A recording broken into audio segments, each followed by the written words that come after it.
नमस्कार, ये आकाशवाणी शिमला है। अब आप राजकुमारी चंदेल से प्रादेशिक समाचार सुनिए। आज के मुख्य समाचार। मुख्यमंत्री जयराम ठाकुर ने करसोग विधानसभा क्षेत्र में 55 करोड़ रुपए की विकास योजनाओं के किए उद्घाटन व शिलान्यास। दीनदयाल उपाध्याय ग्रामीण कौशल योजना के तहत प्रदेश में अब तक 5300 से अधिक युवाओं को दिया गया प्रशिक्षण।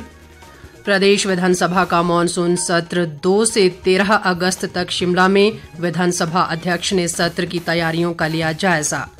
और प्रदेश में बादल फटने, बाढ़ व भूस्खलन की घटनाओं में 9 लोगों की मृत्यु, 7 लापता, 399 सड़कें बंद। 18 वर्ष से अधिक आयु वर्ग के लिए सरकारी केंद्रों पर निःशुल्क राष्ट्रव्यापी कोविड टीकाकरण अभियान जारी है। युवा श्रोताओं से हमारा आग्रह है कि स्वयं कोविड रोधी टीका लगवाएं और अन्य लोगों को भी इसके लिए प्रोत्साहित करें। कोविड स्वास्थ्य के लिए खतरा बना हुआ है, ऐसे में एहतियाती उपायों के पालन में कोताही न बरतें। जब तक जरूरी ना हो घर से बाहर ना निकलें और इन 3 आसान उपायों का पालन करें। मास्क लगाएं, 2 गज की सुरक्षित दूरी बनाए रखें, हाथ और मुंह साफ रखें। कोविड संबंधी जानकारी और मार्गदर्शन के लिए राष्ट्रीय हेल्पलाइन नंबर 011-2397-8046 और 1075 पर संपर्क करें। अब समाचार विस्तार से। मुख्यमंत्री जयराम ठाकुर ने आज मंडी जिले के करसोग विधानसभा क्षेत्र के अशला व करसोग में 55 करोड़ रुपए की विकास परियोजनाओं के उद्घाटन व शिलान्यास किए। इस अवसर पर उन्होंने अशला और करसोग में जनसभाओं को भी संबोधित किया। मुख्यमंत्री ने कहा कि करसोग विधानसभा क्षेत्र में वर्तमान में 52 पेयजल व सिंचाई योजनाओं पर कार्य चल रहा है, जिन पर करीब 77 करोड़ रुपए की राशि खर्च की जा रही है। जयराम ठाकुर ने कहा कि वर्तमान सरकार के कार्यकाल के दौरान क्षेत्र में प्रधानमंत्री ग्राम सड़क योजना के तहत लगभग 42 करोड़ रुपए की लागत से 13 संपर्क सड़कों का निर्माण किया गया है। मुख्यमंत्री ने प्राथमिक स्वास्थ्य केंद्र अशला को सामुदायिक स्वास्थ्य केंद्र में स्तरोन्नत करने, पशु औषधालय खोलने और उच्च विद्यालय रिछणी को वरिष्ठ माध्यमिक पाठशाला में स्तरोन्नत करने की घोषणा भी की। विधायक हीरालाल ने क्षेत्र के लिए करोड़ों रुपए की परियोजनाओं के उद्घाटन व शिलान्यास के लिए मुख्यमंत्री का आभार जताया।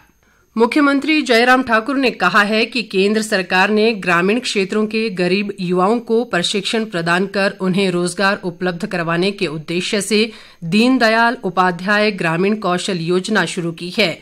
ये बात आज उन्होंने शिमला में दीनदयाल उपाध्याय ग्रामीण कौशल योजना के लाभार्थियों से बातचीत के दौरान कही।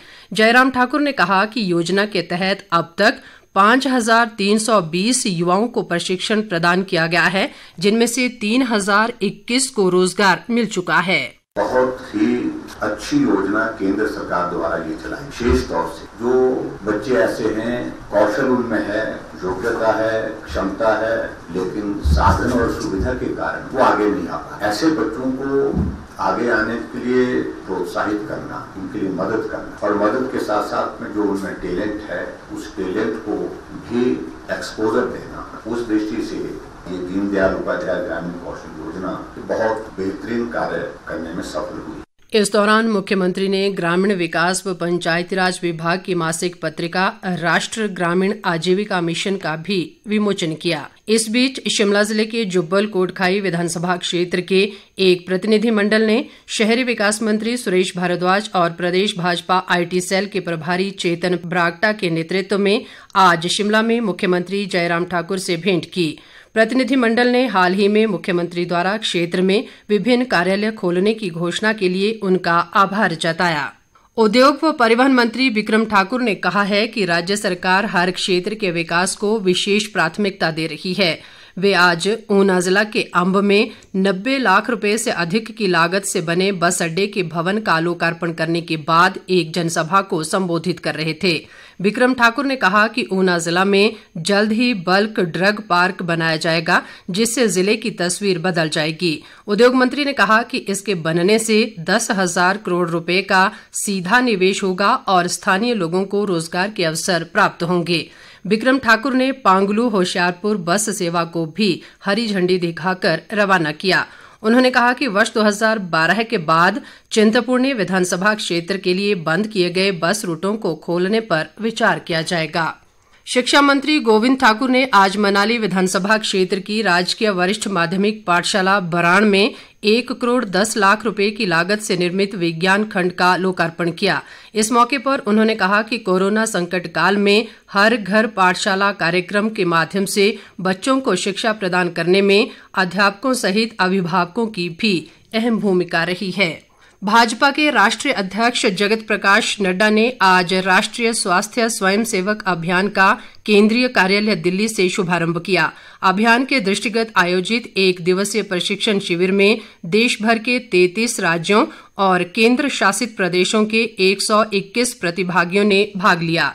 इस अवसर पर जगत प्रकाश नड्डा ने कहा कि भाजपा के लिए सेवा ही संगठन है और पार्टी के सभी कार्यकर्ता व पदाधिकारी इसी विचारधारा और दृष्टिकोण के साथ राष्ट्र सेवा में कार्यरत हैं। उन्होंने सभी प्रतिनिधियों से देश के 2 लाख गांवों में हेल्थ वॉलंटियर तैयार करने का आह्वान भी किया।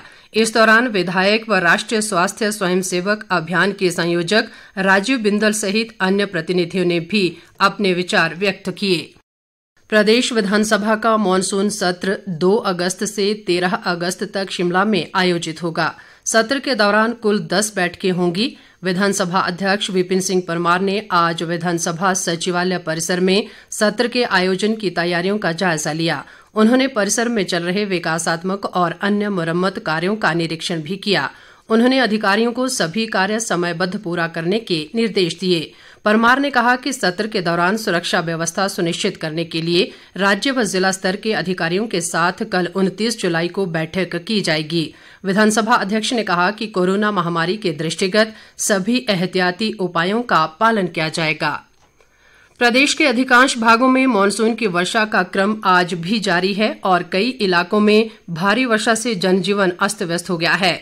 बीते 24 घंटों के दौरान बादल फटने, बाढ़ व भूस्खलन की घटनाओं में 9 लोगों की मृत्यु हुई है जबकि 7 लोग लापता हैं। राज्य में भूस्खलन के कारण 399 सड़कें अवरुद्ध हैं। लाहौल घाटी के कई स्थानों पर बादल फटने से नदी नालों में बाढ़ आ गई है जिससे जहालमा व शांशा पुल पूरी तरह क्षतिग्रस्त हो गए हैं। घाटी के अधिकतर इलाकों में संचार व्यवस्था भी ठप है। बादल फटने की घटना से तोंजिंग नाले में आई बाढ़ में 10 लोग लापता हो गए हैं जिनमें से 7 लोगों के शव बरामद कर लिए गए हैं। आईटीबीपी, पुलिस व आपदा प्रबंधन की टीमें राहत व खोज अभियान में जुटी हैं।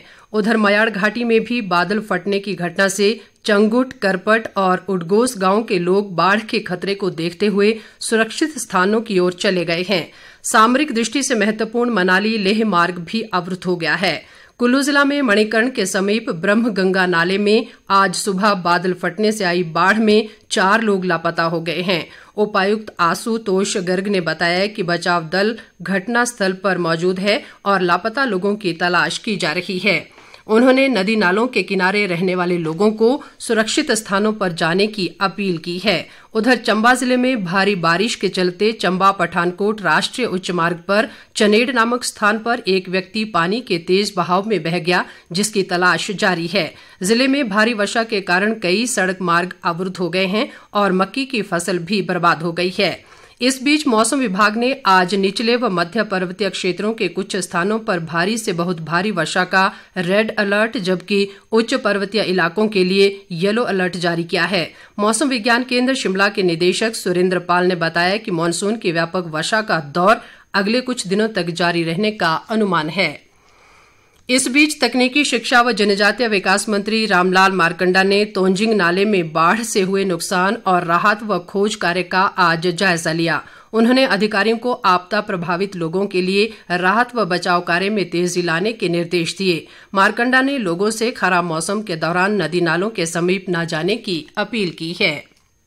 केंद्रीय सूचना व प्रसारण मंत्रालय के पत्र सूचना कार्यालय शिमला द्वारा आज वीडियो कॉन्फ्रेंसिंग के माध्यम से इंटर मीडिया प्रचार समन्वय समिति की एक बैठक आयोजित की गई। बैठक की अध्यक्षता पीआईबी चंडीगढ़ की अतिरिक्त महानिदेशक देवप्रीत सिंह ने की। उन्होंने सूचना व प्रसारण मंत्रालय की सभी मीडिया इकाइयों, सूचना व जनसंपर्क निदेशालय और विभिन्न विभागों को IMPCC के सदस्य होने पर जोर दिया ताकि कोविड महामारी से बचाव के प्रति लोगों में जागरूकता बढ़ाई जा सके।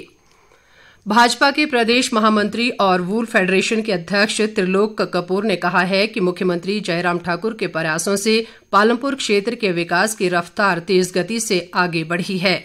पालमपुर में आज एक पत्रकार वार्ता में उन्होंने कहा कि कांग्रेस सरकार के कार्यकाल की तुलना में वर्तमान भाजपा सरकार के 3.5 वर्षों के कार्यकाल में दोगुनी से अधिक धनराशि पालमपुर क्षेत्र के विकास के लिए दी गई है। त्रिलोक कपूर ने पालमपुर के प्रति मुख्यमंत्री के उदार रवैये के लिए उनका आभार जताया है।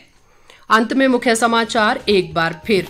मुख्यमंत्री जयराम ठाकुर ने करसोग विधानसभा क्षेत्र में 55 करोड़ रुपए की विकास योजनाओं के किए उद्घाटन व शिलान्यास। दीनदयाल उपाध्याय ग्रामीण कौशल योजना के तहत प्रदेश में अब तक 5300 से अधिक युवाओं को दिया गया प्रशिक्षण। प्रदेश विधानसभा का मानसून सत्र 2 से 13 अगस्त तक शिमला में। विधानसभा अध्यक्ष ने सत्र की तैयारियों का लिया जायजा। और प्रदेश में बादल फटने, बाढ़ व भूस्खलन की घटनाओं में 9 लोगों की मृत्यु, 7 लापता, 399 सड़कें बंद। इसके साथ ही ये समाचार बुलेटिन समाप्त हुआ। नमस्कार।